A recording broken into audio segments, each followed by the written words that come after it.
Pero Doc, ito kasi pinag-uusapan natin yung bilis ng mga emosyon when it comes to road rage. Since we have you here, itatawid ko na rin.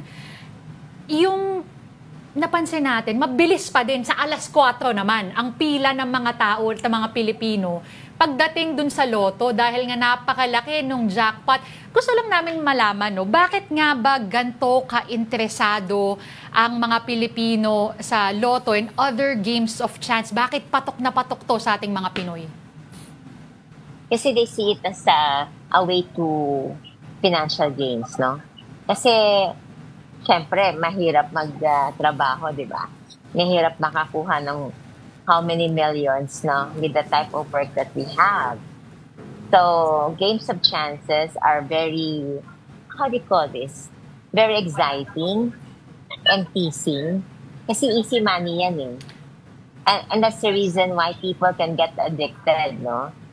To this kind of parang luck, no? Mm-hmm. So, for me, alam naman natin na ang true stairway to being successful is to work hard. Dok, singit ko lang. Kasi syempre, naiintindihan natin yon na malaking tulong talaga pag nakuha mo yung jackpot, nanalo ka. Pero is it more of the thrill of it also? Kasi may mga kilala rin ako, yung mga may edad na, kunyari yung mga umuupo sa slot machine. Yan. Sila, hindi lang sila pindot ang pindot. Kahit gusto nilang manalo, kahit napakatagal isa-isa lalabas nung ano ba tawag doon? Yung roleta, talagang aabangan nila yon. Because for them, it's not about what they win, but more... Go ahead, Doc. Yeah. Denise, kasi then you're already dependent or addicted to gambling. The mere hearing, no, of the coins, no, or of the raketa is exciting already for you. Tama ka, yung tinatawag nila na thrill, no? Yung tinatawag nila na excitement, no? Parang nabubuhay ang kanilang dugo kapag nandun sila kasi casino. When I went to Vegas, alam mo, yung iba nga nakaswero pa eh. Pero nagagambol, grabe, sabi ko, grabe. Or yung iba naka-oxygen tank pa. Pero nasa casino sila, no? So, ang masasabi ko lang na this is really very, how do you call this? Depressing or distressing to see na there are people who would depend on happiness on gambling. Pero, that's what we term about pathological gambling. Doc Bernadette, pwede ba natin i-equate yung level na kunyari, yung possible addiction sa casino at sa level kunyari ng something like the lotto? Actually, it's also the same eh. You have this feeling that you wanted to gain, no, satisfaction and contentment.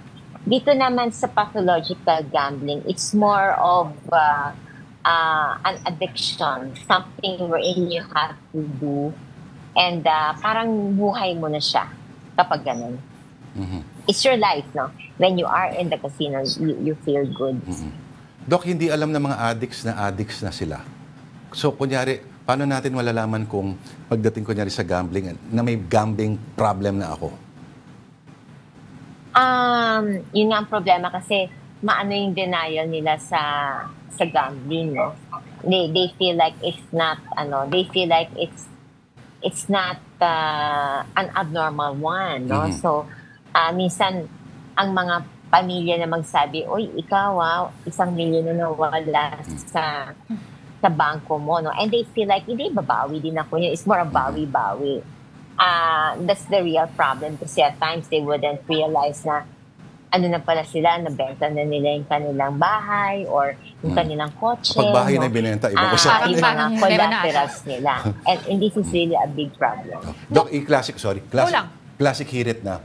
I can stop anytime. Yes. I can stop anytime. Oo nga. Pero Doc, ito usually, kung sa mga nakausap mo lang or cases you've handled in the past, meron bang, let's say, addicted to gambling na siya mismo yung nakarealize or does it always take somebody to intervene?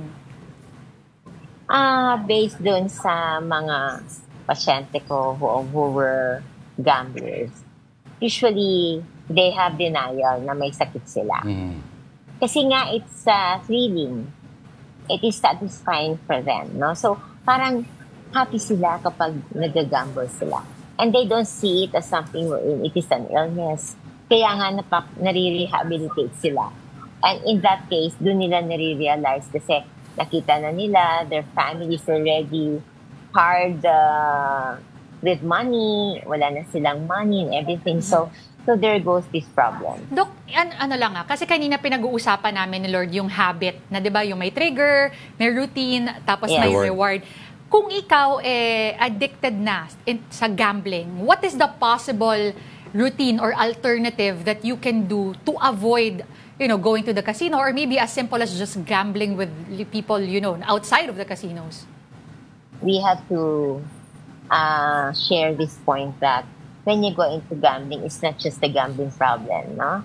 There are comorbid factors. Halimbawa, meron siyang depression, no? Or nagkaroon sila ng trigger like nawalan sila ng loved ones, no? Or they lost their husband or wives, or alam mo yun, yung parang nawala ng sigla ng kanilang buhay. And the problem is they made gambling as an outlet. It's not a simple gambling lang, I want to win. It's not Ginagawa nilang, nagdi-display sila ng kanilang anger or lungkot sa pamamagitan ng pag-gamble. And they're happy with that. Interesting to. Alam mo? If you take a look at it, Lords and Denise, napansin mo, sa casino, napaka-bright ng colors. Para happy. Yes, That is enticing also. Because it is enticing, it is delightful to the eyes. No? Maraming stimulants. Tsaka, matutuwa ka kasi lahat mabait sa'yo. Inaabotan ka ng pagkain, inaabotan ka ng inumin. Ang gaganda at ang gagwapo ng mga attendants. Ang colors and colorful, di ba? Correct. Alam mo, sabi sa Las Vegas, some hotels pa nga naglalagay ng parang paano ng, sa aircon para There are a masaya. lot of freebies, Lords.